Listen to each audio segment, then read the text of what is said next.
On behalf of the National Public Housing Museum, we thank you for tuning into our oral history audio listening series, Out of the Archives. In each episode, we will share a diverse range of stories told by public housing residents from our oral history archive. Each episode features a different theme that responds to our mission: to preserve, promote, and propel the right of all people to a place where they can live and prosper, a place to call home. Stories make up the backbone of any culture. They tell us who we are and where we are from. They create empathy and understanding, and they allow us an opportunity to share our experiences and learn from the words of others. The stories in our archive lift up the voices of an oftentimes marginalized community and create a space for important conversations to happen.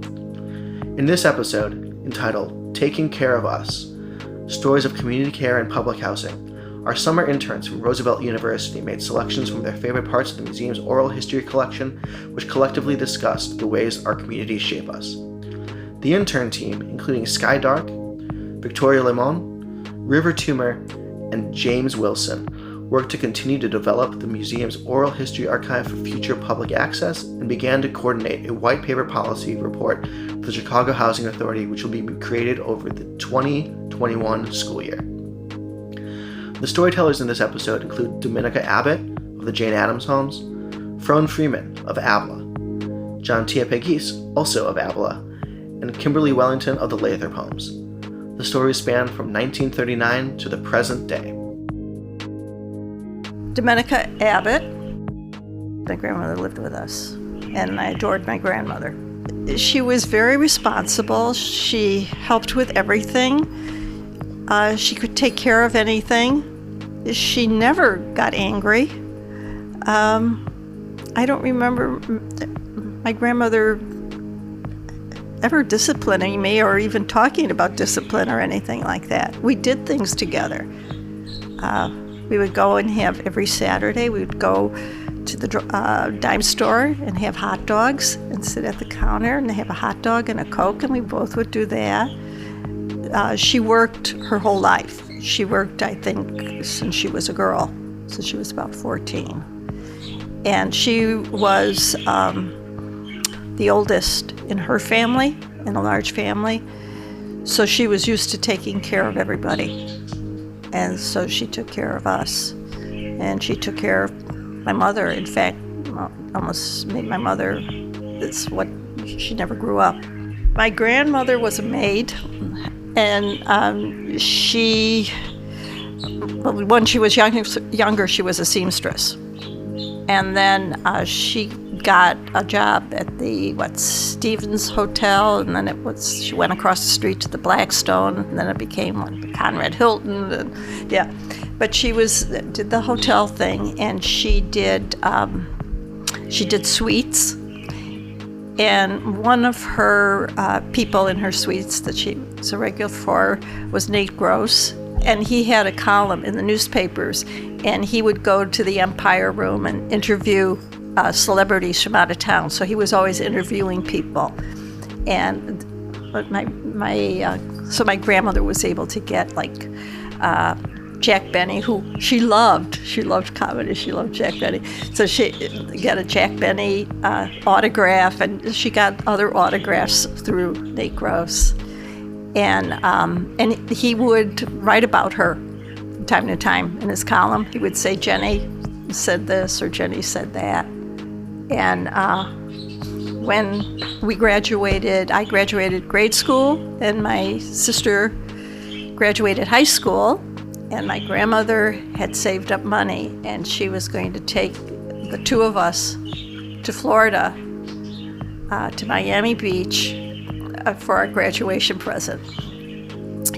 And Nate Gross gave her his luggage to take, because we didn't have luggage. And so this was the first time any of us had been on an airplane, and that was a big thing. And then to have this, and it was leather luggage, and he had it covered with canvas so that it wouldn't scratch the leather. And I just always remembered that we had Nate Gross's luggage. Be careful. Phron Freeman, they filmed a movie in that area with Robin Givens, some years ago. I'm not sure what year it was, but it was based in Baltimore. But they came to the Jane Addams and filmed. And when they were filming the movie, my grandma was in the window, and you could see her in the window as they was filming the movie. So if you ever find out what the movie is, and you watch the movie and you look in the little 3-story apartment buildings, and you see somebody looking out the window, that's my grandma. So they caught her, and now she's in the movie. My name is JonTia Pegues. My mom would boil water on the stove, bring it up the stairs, because, even though we were in a row house, we had 2 levels. Bring it up the stairs, which is dangerous, for us to bathe. I remember specifically one time doing my homework by candlelight because they had cut off our lights. We couldn't control that. My mom, we didn't pay a light bill or anything. So they had, to save on electricity or something. But they had cut off our electricity. And these things would happen periodically. It wasn't just a one-time thing. It was just whoever was in charge would do that. To save on resources or something. But I remember sitting in the bathroom doing my homework by candlelight. So I was glad to be getting out of that situation. My mom did everything she could. And it was like, no matter how much, we were very, very clean. That's just how we were raised. That's how my mom was raised. She would have us in there washing the walls. I'm like, we live in the projects. Why are we washing the walls? But no matter how clean we were, living in the row houses, you're going to be connected to some type of dirt and something like, so we'd have problems with rodents. We'd have problems with roaches. And it's just like, what can we do? So it was difficult, and it was kind of embarrassing. Just because one day we had a little party for one of my favorite teachers in 3rd grade. She was leaving, and I was in charge of bringing some napkins, and I brought some napkins, and a roach came out of the napkins. Nobody saw it. I saw it, though, and I was just devastated, and it was like, this isn't even my fault. We clean our house. We clean ourselves. Like, but people are gonna just automatically think that we're dirty. And one other time, before I even got my own bed, because I used to share a bed with my mom, but we were at a really good church that was a community and helped us grow in so many ways. My mom ended up getting me my first savings account when I was 5 years old because of this church, and I ended up getting a bed from them. They gave me a bed, they gave my brother a bed. But before that, I used to share a bed with my mom, and I remember one day waking up and there was a mouse crawling up her curtain. And I will never forget that. And it, like I said, it was, no matter how clean we were, it's nothing we could really do, because it was still going to be, we were still going to have those issues living in row houses, being connected to maybe some neighbors who weren't so clean, or even if they were, there's in those areas, like, that's just what's there. Kimberly Wellington. Every Sunday, I remember they would have the truck come out. They would have like sandwiches and chips and stuff, what they have for the kids, like dinners, whatever. They switched it up at times, and they would come out there, and I would send the kids out there, and the kids go running down the block.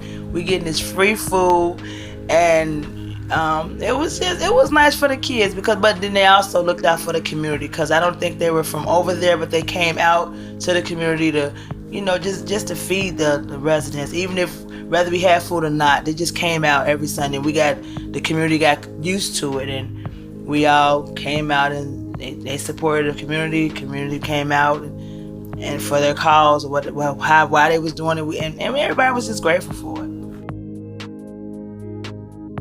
Once again, the NPHM thanks you for listening to this episode of Out of the Archives.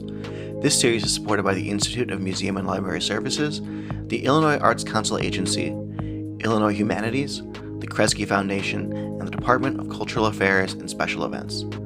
This episode was engineered by Seth Engel at Palette Sound.